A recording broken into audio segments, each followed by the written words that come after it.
Réception de matériel et engins roulants ce samedi 24 septembre 2022 au péage de Tshibombo. L'ingénieur Rida Moué, responsable de l'entreprise Safrimex en Mbuji-Mayi, a reçu une cargaison de 9 engins au total, dont 6 camions bennes contenant de bitume, une niveleuse, une voiture pick-up et un mini-camion citerne. Parti du péage de Tshibombo, le cortège a suivi la nationale numéro 1 en passant par le rond-point Petrombu Kalala-Wankata, rond-point de l'Étoile, avenue de l'Université en passant par le rond-point Mamayemo pour chuter à la base vide de l'entreprise Safrimex, attributaire du projet de réhabilitation et modernisation des 35 km de la voirie urbaine de la ville de Mbuji-Mayi. C'est lot d'engins et le troisième arrivage de cette entreprise qui a prouvé de quoi elle est capable dans l'exécution des travaux dans ces différents chantiers ouverts à travers la ville. Il s'y est de préciser que ce bitume arrivé en séjour en Mbuji-Mayi seront utilisés pour l'asphaltage d'ici le mois d'octobre de l'avenue État-Major qui sera le tronçon expérimental d'asphaltage pour Safrimex.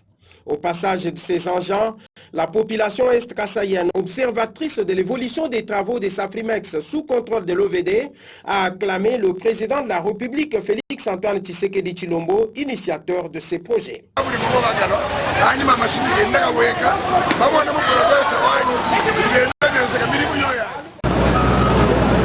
C'est une étape importante qui était très attendue par la population de la ville de Mbuji-Mayi. La pose de la couche de roulement en béton bituminé est bel et bien effective sur les artères retenues dans le cadre du projet Tshilé-Gelou. La planche à essai bitume a été donnée sur avenue Lumumba, longue de près d'1,5 km. Outre cette artère, des autres, notamment Félix Antoine Tshisekedi, ex-Lusambwe et Kasengulu, sont aussi concernés par cette première étape d'asphaltage. Des travaux de grande envergure qui sont exécutés pour la première fois au chef-lieu de la province du Kasaï oriental grâce à la vision du chef de l'État Félix Antoine Tshisekedi Tshilombo sous la supervision de l'Office des voiries et drainage. La population s'en réjouit énormément.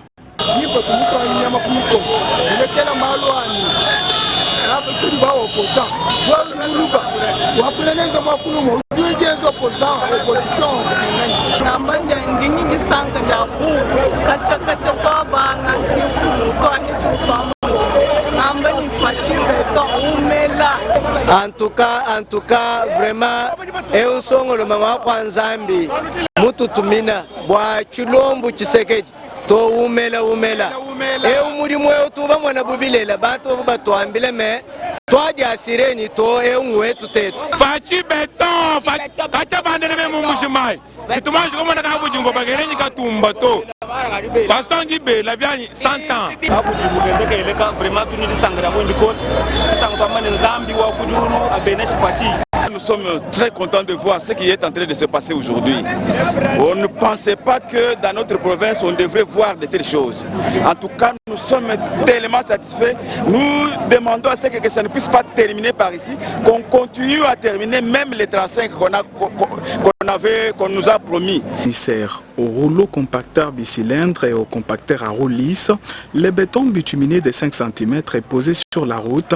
Un processus suivi pas à pas par les ingénieurs de CREC 7 de la mission de contrôle et de l'OVD qui est le maître d'ouvrage délégué.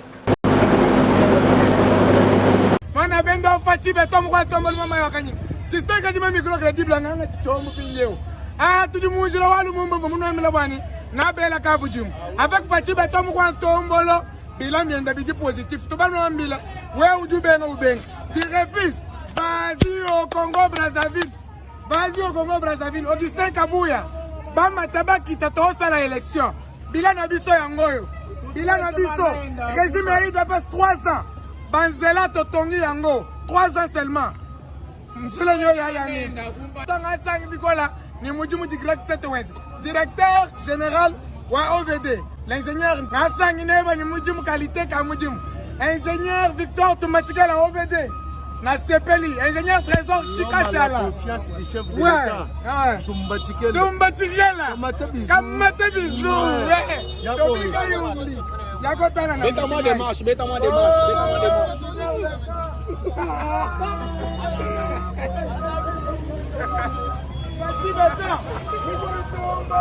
Mama wakanyinda Sibwa bilumbu Oh, Sénégalais, ou le président de la République. Sénégalais, Fayoul. Oh, juif, ou le président de la République. Ah, le président. Ah, Moïse Katoum. Bima. Bima. Nato. Fire. Fire. Merci beaucoup, Tobika, une autorité morale. Merci beaucoup. Merci beaucoup. Merci sincèrement. Fati Beton. Vous partagez. Bouchima Igneo. Bouchima chantier. Bouchima Igneo Kabouji Mangela. Auguste Kaboué Chilumba. Aka 47. Secrétaire général de l'IDPS. Bilan Vietnamien Biébi. Qui bilan de Fati Beton Biébi. C'est le mieux de Bicol. Qualité Kim Bicol. Donc, Kaboué n'a vraiment commentaire et à commentaire et à Mite Itabouni et Nogokuto. Avec Fati Beton, c'est la reconstruction de la République démocratique du Congo. Notre pays a été détruit. La RDC a été détruite. Nous sommes très fiers avec notre Fati Beton. Mouatombolo.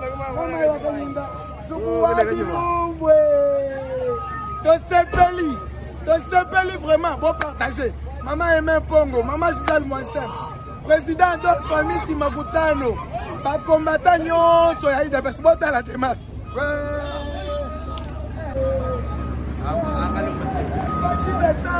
Humble serviteur David Kungajor Beto. Awa nazali wapi nazali précisément na Kasai Oriental. C'est la venue état-major wapi kozala asphaltage ebandi. Nyonso ezali pamba te ezali mpona korealize vision chef de l'État to komatérialiser vision mokonzi ya mboka na makambo oyo etali banzela. Sise na kopesa mokonzi ya mboka matondo mingi na confiance oyo apesi na DG ya OVD Tumbatikela ainsi que les députés de la province de Kasai Oriental. Makambo biso tolobi ke ata bolobi ke 2000 ata bolobi ke élection ezalobi na 4 heures. Fati Beton chef de l'État parce que nous avons un bilan présenté et nous avons les réalisations impact visibles pour étudier le la marqué. En tout cas, Kamata Bisou, Sénégalais, Zonga na Sénégal, Camerounais, Kenya Cameroun, Italien, Zonga Italie, mais pour le Congo, Kozaka Kapona ba des pères et des mères congolais avec Moukotombolo Zubwa Bilumbu. Fati Beton. Mai Kasai Oriental. Fati Beton Moukotombolo Mama Wakanyinda le bilan est très positif. Largement. Le bilan est largement plus que l'argent, donc largement très largement positif Fati Beton. plus que l'argent. Ça ce n'est que le début. Ce n'est que le début. Le seuil technique. On va travailler, on a du gaz et du pétrole. Chez nous, c'est la compétence et non l'influence du média. Ouais. Donc, les actions palpables. Oui. Les actions très concrètes. Nous sommes en train d'inspecter, voir comment le travail est en train de s'effectuer ici à Mbujimayi. Plutôt. Donc, Fati, merci beaucoup. Parce que vous l'avez dit que vous avez mon mboka. Donc, tu as papa na yo, tu as maman na yo. Biso toza awa pour total ndenge misali zo salema. Rien à dire 2023 Fati ou rien. Non, c'est le président national de la nation. Deux fois Tozali misali zo salema. Fati azawana ti mokolo yeso koya. Ti mokolo yeso koya. Soki mutaboi akende na Brazzaville. Merci beaucoup, mesdames et messieurs, très chers internautes, les aimables de Wayakondo le TV. Nous sommes en direct de la ville de Mbujimayi. Là, c'est du jamais vu. Nous félicitons sincèrement son Excellence, Monsieur le Président de la République, Félix Antoine Tshisekedi Tshilombo. C'est la première fois en Mbujimayi que nous voyons des routes très bien asphaltées comme le cas aujourd'hui sous Fati Beton Moukantombolo. On nous avait promis lors de son passage ici à Mbujimayi, à la place Bonzone, le président de la République nous avait dit dès qu'il sera de retour très prochainement, nous aurons des chantiers. Aujourd'hui, la ville de Mbujimayi est transformée en chantier. Sincères félicitations à l'équipe de l'OVD, l'ingénieur Victor Ntumbatikela, l'ingénieur Trésor Kachala, les DG Stéphane Moundadi de Grec 7. Merci beaucoup. Merci beaucoup à tout le monde. Les membres du gouvernement central, les membres du gouvernement provincial. Merci beaucoup pour vos efforts. Nous demandons à la population du Kasai oriental de bien conserver ces actes. Les actes palpable du président de la République, Fachi Béton. Donc nous manquons des mots pour exprimer notre gratitude vis-à-vis des actes et actions posées par son Excellence, Monsieur le Président de la République démocratique du Congo, Fachi Béton.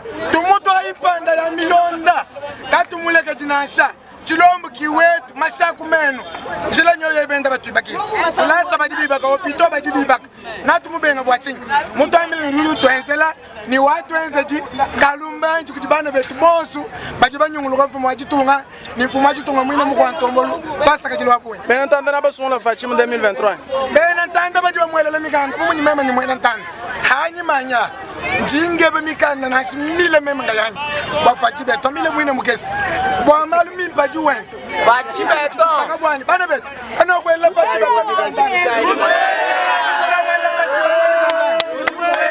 fachi be fachi be wantombolu be mama wakanyinda be programu kisibe tobete la fachi beto maboko Baba mwele mikanda 100%. Et puis nous sommes habitués là-bas à conjuguer le verbe moi de temps présent verbe quand de mukabudimu. Je viens de mukabudimu. Tu viens de mukabudimu. Il vient de mukabudimu.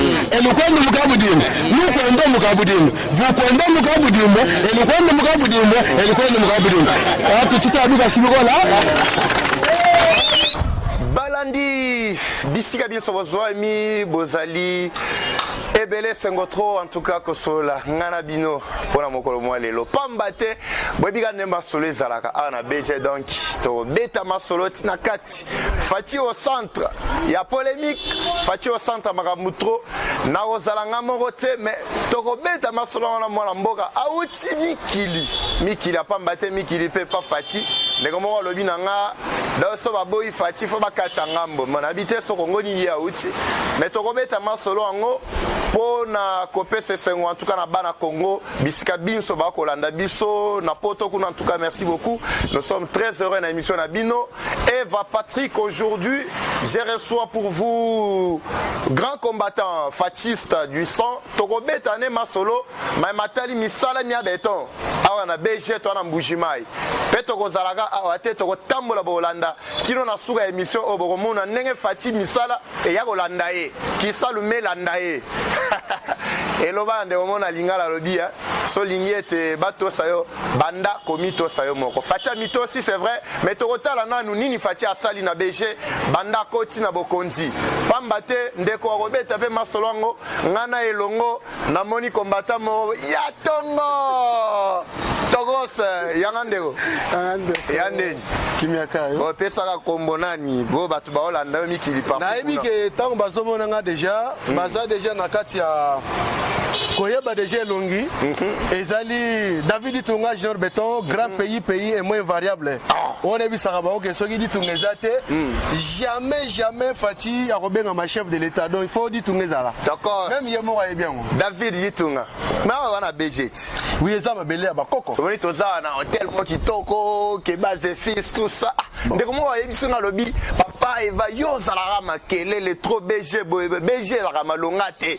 so na ngena BG na olala wapi mais betena na bandeko wana di solo yoza na BG wa olala wapi yebisa bisona mais nazo bisayo esika tozali hôtel restaurant ke base fils wapi hôtel ozali ko sala fierté oko tambola kasai mobimba mais hôtel moko kokani na yango je pense que traitement kitoko koyamba kitoko masolo kitoko prix n'en parlons même pas yamoko na nazali ko contribuer na ko faire respecter slogan le peuple d'abord yango nazo bisa bo bazola nanga na États-Unis bo bala nanga na Europe bo bazola nanga na monde entier oye na Kasai oriental hôtel za obemoko hôtel restaurant qui est base fils bongozala bena bienvenue hôtel qui est base fils na moni confort ya kitoko mangamutu pepe kitoko courant 24/24 et puis escapé au chami together oh ya solo c'est au chami together en tout cas moi climatisation maman la bien kitoko télévision soka okitika aéroport yo soka avenue Fachi Béton tout nata mwana mukie Fachi Béton yo tambola avenue Lusambo ex Lusambo comment on Fachi Béton po mangamnyo sto bétoniser yango to tambola bomona pe ba béton tout ça tamboli kalaté romon hôtel moko ezaka différent na hôtel mususu peut-être ndebisika ndeko na biso azali